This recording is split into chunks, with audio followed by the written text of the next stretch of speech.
दोस्तों, हमारे YouTube channel कंवंस knowledge hub में आपका बहुत बहुत स्वागत है। आज है 8 दिसंबर 2020 और 8 दिसंबर 2020 को करंट अफेयर से संबंधित जितने भी प्रश्न हो सकते हैं हम उन सबको कवर करने की कोशिश करेंगे जो आपके एग्जाम की दृष्टि से बहुत उपयोगी साबित होंगे। लेकिन सबसे पहले आज का सुविचार, किसी काम को महान बनाने का एक ही तरीका है कि आप उस काम को पसंद करें। तो चलिए इन शब्दों के साथ शुरू करते हैं आज के important one liner current affairs और उनके कुछ ज़रूरी फैक्ट्स।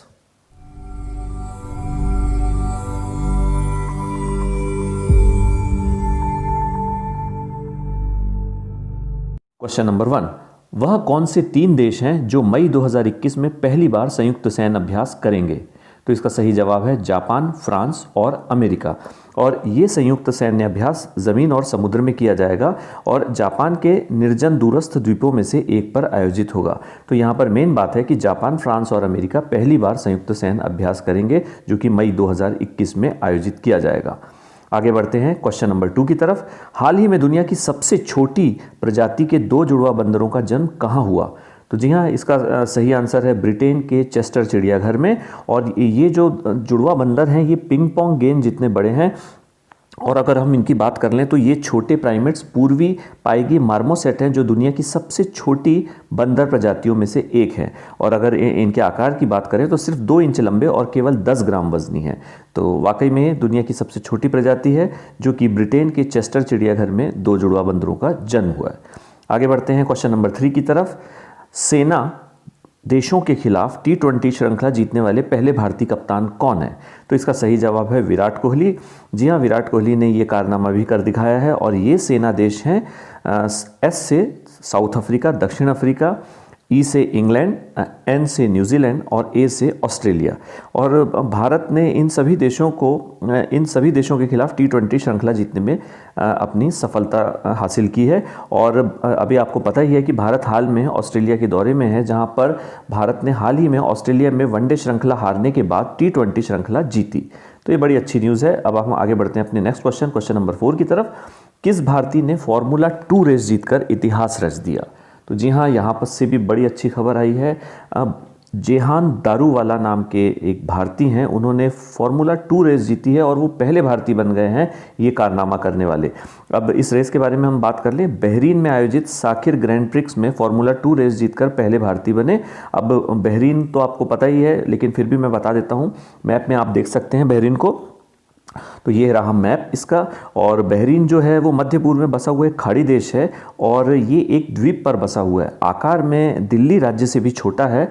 और अगर इसकी राजधानी की बात करें तो इसकी राजधानी है मनामा और प्रधानमंत्री हैं प्रिंस सलमान जो कि क्राउन प्रिंस ऑफ बहरीन कहलाते हैं। और मुद्रा है यहाँ की बहरीन दिनार। अब हम आगे बढ़ते हैं अपने क्वेश्चन नंबर 5 की तरफ। हाल ही में ये रिश्ता क्या कहलाता है सीरियल में अभिनय करने वाली किस टीवी अभिनेत्री का निधन हो गया? जी हाँ, ये खबर अभी आई है और वो अभिनेत्री हैं दिव्या भटनागर, जिनका कोरोना वायरस की वजह से निधन हो गया महज 34 साल की उम्र में। आगे बढ़ते हैं अब हम अपने नेक्स्ट क्वेश्चन नंबर 6 की तरफ। अंतर्राष्ट्रीय नागरिक उड्डयन दिवस कब मनाया जाता है? तो इसका सही जवाब है 7 दिसंबर को। अब देख लेते हैं कि इसमें क्या है। ये दुनिया भर में हवाई यात्रा में अंतर्राष्ट्रीय नागरिक उड्डयन संगठन की भूमिका और महत्व के बारे में जागरूकता बढ़ाने के लिए हर साल मनाया जाता है। और विश्व के तमाम देशों में सामाजिक और आर्थिक विकास में विमानन क्षेत्र के महत्व को उजागर करने के लिए भी इसे मनाया जाता है। और पहली बार 1996 में ये मनाया गया था और संयुक्त राष्ट्र संघ ने अंतर्राष्ट्रीय नागरिक उड्डयन दिवस को आधिकारिक तौर पर मान्यता दी थी 1996 में। और इस साल की अगर थीम की हम बात करें तो इसकी थीम है advancing innovation for global aviation development. अब हम आगे बढ़ते हैं अपने क्वेश्चन नंबर 7 की तरफ। ये बड़ा इंपॉर्टेंट क्वेश्चन है। हाल ही में किस देश के वैज्ञानिकों ने प्रकाश आधारित दुनिया का पहला क्वांटम कंप्यूटर बनाने का दावा किया है? तो इसका सही जवाब है दोस्तों चीन। जी हाँ, ये खबर आई है चीन से। और वैज्ञानिकों के मुताबिक ये सुपर कंप्यूटर जो है वो पारंपरिक सुपर कंप्यूटर के मुकाबले कहीं तेजी से कार्य कर सकता है। और इस सुपर कंप्यूटर का नाम ज्यूझांग दिया गया है। और जो कि ज्यूझांग नाम है वो गणित के प्राचीन चीनी ग्रंथ के नाम पर दिया गया है। अब इस सुपर कंप्यूटर के बारे में या क्वांटम कंप्यूटर के बारे में हम बात कर लें कि ये जो कंप्यूटर है ये गणना 200 सेकंड में मात्र कर सकता है, जिसे करने में पारंपरिक पद्धति से बने दुनिया के सबसे तेज कंप्यूटर फुगाकू को 60 करोड़ साल लगेंगे। जी हाँ, फुगाकू यानी जो जापान का सबसे तेज सुपर कंप्यूटर है, जो कि दुनिया का सबसे तेज सुपर कंप्यूटर है, वो जो गणना 60 करोड़ साल में कर सकता है, वो एक क्वांटम सुपर कंप्यूटर मात्र 200 सेकंड में कर सकता है। सोचने में ही हैरानी होती है दोस्तों, लेकिन ये सच है। और गत कुछ वर्षों में अगर देखा जाए तो चीन क्वांटम प्रौद्योगिकी में महारत हासिल करने के लिए भारी निवेश कर रहा है। और इसी कड़ी में वर्ष 2017 में चीन ने क्वांटम संचार उपग्रह को प्रक्षेपित भी किया था, जो हैक नहीं किया जा सकता और सुरक्षा की अत्याधुनिक विशेषताओं से लैस है। तो ये खबर आई है चीन से। अब हम आगे बढ़ते हैं अपने नए क्वेश्चन की तरफ। क्वेश्चन नंबर 8, किस बैंक ने सशस्त्र सेना झंडा दिवस कोष में 10 करोड़ का योगदान करने का निर्णय दिया है? तो दोस्तों वो बैंक है स्टेट बैंक ऑफ इंडिया, भारतीय स्टेट बैंक। जी हाँ, उन्होंने इस सशस्त्र सेना झंडा दिवस कोष में 10 करोड़ का योगदान दिया है। और झंडा दिवस, जैसा कि आप लोग जानते ही, हम पहले भी बता चुके हैं आपको अपने चैनल पे कि झंडा दिवस सशस्त्र बलों और उनके परिवारों के प्रति आभार व्यक्त करने का दिन है और सेना के जवानों की मदद और उनके कल्याण के लिए ये दिन भारत में मनाया जाता है। इस अवसर पर झंडे के वितरण के द्वारा सैनिकों, उनके आश्रितों और पूर्व सैनिकों के लिए फंड एकत्रित किया जाता है। और इसके बारे में जो जानने योग्य बात है वो ये कि 1949 में बलदेव सिंह समिति ने झंडा दिवस कोष की स्थापना की थी। अब हम आगे बढ़ते हैं क्वेश्चन नंबर 9 की तरफ। राजस्थान का नया मुख्य सूचना आयुक्त किसे बनाया गया है? तो इसका सही जवाब है DB गुप्ता को, और ये राजस्थान के पूर्व मुख्य सचिव थे। आगे बढ़ते हैं क्वेश्चन नंबर 10। भारत के किस राज्य में देश का पहला टायर पार्क स्थापित किया जाएगा? तो ये बड़ी इंटरेस्टिंग खबर है। तो टायर पार्क होगा पश्चिम बंगाल में, जो कि स्थापित होने जा रहा है। इस पार्क में बेकार हो चुके टायरों और उनके खराब हिस्सों से बनी कलाकृतियों की प्रदर्शनी लगाई जाएगी। यहाँ एक छोटा कैफ़े भी होगा जहाँ लोग आराम से बैठकर एंजॉय कर सकते हैं और टायर से बनी कलाकृतियों को देखकर आनंद उठा सकते हैं। और पश्चिम बंगाल परिवहन निगम जल्दी ही इस टायर पार्क को शुरू करेगा। दोस्तों अब हम आगे बढ़ते हैं अपने नेक्स्ट क्वेश्चन की तरफ। क्वेश्चन नंबर 11, केरल में Rajiv Gandhi centre for biotechnology के दूसरे परिसर का नाम बदलकर किसके नाम पर रख दिया गया है? तो इसका सही जवाब है माधव सदाशिव गोलवलकर, और ये राष्ट्रीय स्वयंसेवक संघ के पूर्व विचारक हैं। अब हम आगे बढ़ते हैं अपने नेक्स्ट क्वेश्चन की तरफ। क्वेश्चन नंबर 12, बेंगलुरु स्थित किस स्पेस टेक्नोलॉजी स्टार्टअप ने 2021 में इसरो के PSLV के माध्यम से अपना पहला रिमोट सेंसिंग उपग्रह को लॉन्च करने की योजना बनाई है? तो इसका सही जवाब है पिक्सल। जी हाँ, पिक्सल एक स्पेस टेक्नोलॉजी स्टार्टअप कंपनी है जिसने अपना रिमोट सेंसिंग उपग्रह लॉन्च करना है PSLV के माध्यम से।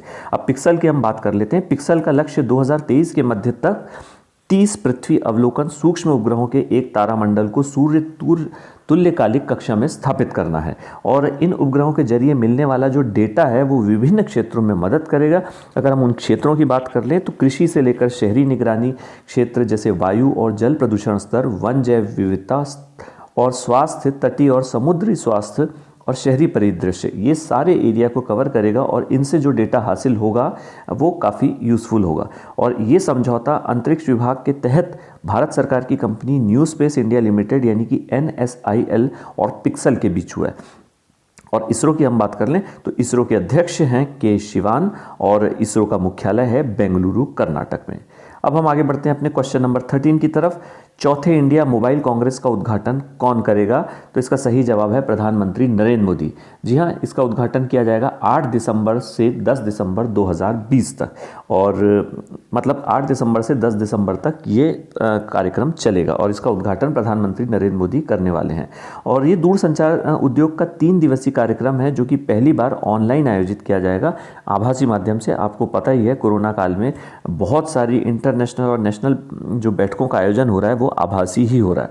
तो इसके बारे में भी जान लेते हैं कि ये दूरसंचार क्षेत्र का सरकार के समर्थन वाला कार्यक्रम है और दक्षिण एशिया का सबसे बड़ा टेक्नोलॉजी इवेंट भी है। इसका उद्देश्य आत्मनिर्भर भारत और डिजिटल प्रगति को रेखांकित करना है। इस कार्यक्रम का उद्देश्य विदेशी और स्थानीय निवेशकों को आकर्षित करना, दूरसंचार और उभरते प्रौद्योगिकी क्षेत्रों में अनुसंधान और विकास को प्रोत्साहित करना है। और इसका आयोजन दूरसंचार विभाग और cellular operators association of India द्वारा किया जाता है। अब हम आगे बढ़ते हैं अपने नेक्स्ट क्वेश्चन नंबर 14 की तरफ। सिनोवैक किस देश के कोरोना वायरस वैक्सीन का नाम है? तो इसका सही जवाब है चीन। जी हाँ, चीन के कोरोना वायरस वैक्सीन का ये नाम है और इस वैक्सीन को चीन की सिनोवैक बायोटेक लिमिटेड ने तैयार किया है। अब next question, important question number 15। Fibre optics का जनक कहे जाने वाले किस भारतीय का अभी हाल ही में निधन हुआ है? उनका नाम है नरिंदर सिंह कपानी। और नरिंदर सिंह कपानी की हम बात कर लें, नरिंदर सिंह कपानी एक भारतीय मूल के अमेरिकी भौतिक विज्ञानी हैं जो फाइबर ऑप्टिक्स में अपने काम के लिए जाने जाते थे। और कपानी ने 1954 में फाइबर ऑप्टिक्स के माध्यम से चित्रों को प्रसारित करने और हाई स्पीड इंटरनेट तकनीक की नींव रखने वाले वो पहले व्यक्ति थे। और भारत में जन्मे अमेरिकी भौतिक विज्ञानी की अगर हम बात करें तो फॉर्च्यून ने नवंबर 1999 के अपने बिजनेसमैन अंक में 7 अनसंग हीरोज़ में से उनको एक बताया था। तो ये काफ़ी इंपॉर्टेंट खबर है। अब हम आगे बढ़ते हैं अपने नेक्स्ट क्वेश्चन की तरफ। क्वेश्चन नंबर 16, भारत में बनी हॉविट्जर गन का निर्माण किसने किया है? तो इसका सही जवाब है DRDO। और ये जो हॉविट्जर गन है इसके बारे में भी हम पढ़ लेते हैं कि एडवांस टोर्ड आर्टिलरी गन सिस्टम यानी ATAGS का परीक्षण जो किया गया है वो महाराष्ट्र के अहमदनगर में 6 दिसंबर 2020 को किया गया है। और इसकी मारक क्षमता की हम बात कर लें तो ये 50 किलोमीटर इसकी मारक क्षमता है। और DRDO ने इसे विकसित किया है भारतीय सेना की ज़रूरतों को ध्यान में रखकर। अब हम आगे बढ़ते हैं अपने नेक्स्ट क्वेश्चन की तरफ। क्वेश्चन नंबर 17, बांग्लादेश ने किस देश के साथ अपने पहले अधिमान्य व्यापार समझौते यानी PTA पर हस्ताक्षर किए हैं? तो इसका सही जवाब है भूटान। अब ये PTA क्या है? अधिमान्य व्यापार समझौता। ये है प्रेफरेंशियल ट्रेड एग्रीमेंट। जी हाँ, और इससे दोनों देशों के बीच शुल्क मुक्त माल का आवागमन होगा। और बांग्लादेश ने भूटान के साथ ही ये समझौता किया है और ये बांग्लादेश द्वारा दुनिया के किसी भी देश के साथ हस्ताक्षर किया गया पहला PTA समझौता है। और उन्होंने भूटान के साथ क्यों किया? तो इसके पीछे रीज़न ये है कि 1971 में भूटान वो पहला देश था जिसने बांग्लादेश को स्वतंत्र देश के रूप में मान्यता दी, जबकि भारत दूसरा देश था। अब हम आगे बढ़ते हैं अपने नेक्स्ट क्वेश्चन की तरफ। क्वेश्चन नंबर 18, वह कौन सी पहली दवा निर्माता कंपनी है जिसने कोविड-19 वैक्सीन के आपातकालीन इस्तेमाल की औपचारिक मंजूरी मांगी है? जी हाँ, ये वैक्सीन है, दवा निर्माता कंपनी है फाइज़र। और फाइज़र ने भारतीय औषधि महानियंत्रक यानी DGCI के समक्ष ये मंजूरी मांगी है। DGCI मतलब drug controller general of India. जबकि सीरम इंस्टीट्यूट ऑफ इंडिया पहली स्वदेशी कंपनी है जिसने कोविड-19 वैक्सीन के आपातकालीन इस्तेमाल की औपचारिक मंजूरी मांगी। तो ये चीज़ें आपको ध्यान में रखनी है। फाइज़र बाहर की कंपनी और सीरम इंस्टीट्यूट की जो कंपनी है वो स्वदेशी कंपनी है। अब हम आगे बढ़ते हैं अपने नेक्स्ट क्वेश्चन और लास्ट क्वेश्चन की तरफ। हाल ही में किस देश के स्वास्थ्य मंत्रालय ने अपने सभी देश के सभी नागरिकों को फ्री कोरोना वायरस वैक्सीन टीका देने का ऐलान किया है? तो दोस्तों उस देश का नाम है फिनलैंड। जी हाँ, और फिनलैंड की हम बात कर लें तो वहाँ पर फ्री कोरोना वायरस वैक्सीन टीका देने का ऐलान किया गया है। और फिनलैंड जो है वो यूरोप में स्थित एक नॉर्डिक देश है। तो दोस्तों यहाँ पर फिनलैंड के बारे में जान लेते हैं, जो कि आपके जनरल नॉलेज और जनरल स्टडीज से रिलेटेड काफ़ी इंपॉर्टेंट क्वेश्चन बन सकता है कि फिनलैंड जो कि है वो यूरोप में स्थित एक नॉर्डिक देश है। हम नॉर्डिक देश की अगर बात करें तो नॉर्डिक देश या नॉर्डिक्स उत्तरी यूरोप और उत्तरी अटलांटिक में एक भौगोलिक और सांस्कृतिक क्षेत्र है। और नॉर्डिक देश कौन से कहलाते हैं तो वो चीज़ें आपको ध्यान में रखनी, कभी भी पूछी जा सकती है। नॉर्डिक देश हैं डेनमार्क, फिनलैंड, आइसलैंड, नॉर्वे और स्वीडन के साथ साथ फैरो आइलैंड और ग्रीनलैंड के स्वायत्त देश इसमें शामिल हैं जो डेनमार्क के राज्य का हिस्सा हैं। और अगर फिनलैंड की राजधानी की हम बात कर लें तो आपको ध्यान में रखना है इसकी राजधानी है हेलसिंकी। और फिनलैंड की मुद्रा है यूरो, जो कि यूरोपियन कंट्री की मुद्रा है। और फिनलैंड की प्रधानमंत्री की हम बात करें तो वो महिला प्रधानमंत्री हैं सेना मरीन। और इसके साथ जुड़ा हुआ एक और इम्पॉर्टेंट चीज़ है कि ये सेना मरीन जो प्रधानमंत्री हैं इनकी, ये फिनलैंड के साथ साथ दुनिया के इतिहास में वर्तमान में दुनिया की सबसे युवा प्रधानमंत्री हैं। अफेयर्स का वीडियो यहीं समाप्त होता है। उम्मीद है आपको ये वीडियो पसंद आया होगा। अगर वीडियो पसंद आए तो इसे लाइक ज़रूर कीजिएगा और शेयर कीजिए और साथ ही हमारे चैनल को सब्सक्राइब भी कीजिए। तो कल फिर से वन लाइनर करंट अफेयर्स में आपसे दोबारा मुलाकात होगी। तब तक के लिए बहुत बहुत धन्यवाद।